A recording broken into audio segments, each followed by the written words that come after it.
Honourable member for Saanich Gulf Islands. Thank you, Mr. Speaker. And I have two comments to my honourable colleague and hopefully a response to the second.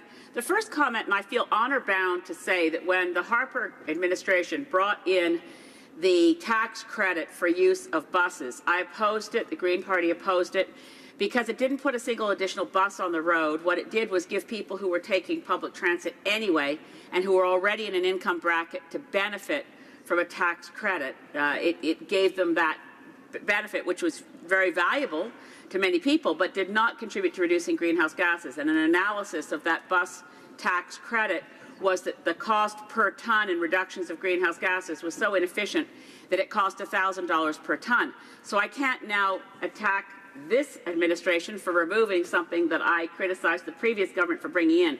I do think that the public transit issue, though, merits more examination in this budget. So my second point is $20 billion has been promised for public transit, but only $1 billion of it, somewhat less than $1 billion, will be available before the year 2019. And I ask my honourable colleague, Parliamentary Secretary, why we're not taking climate crisis more seriously and spending the money sooner to help people find it more convenient to take public transit.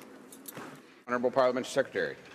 Well, thank you, Mr. Speaker, and I want to thank my honourable friend from Saanich Gulf Islands for the question and for her advocacy on climate change.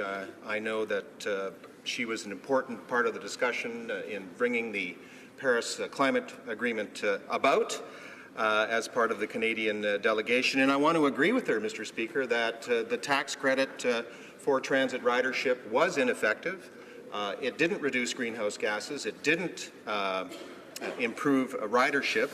And, Mr. Speaker, I'll also echo something the honourable member said, that we are going to be investing, Mr. Speaker, over the next 10 years, $28.7 billion in transit. That's a staggering amount of money after very, very little funding over the last 10 years, Mr. Speaker. So, Mr. Speaker, again, there's the time to plan.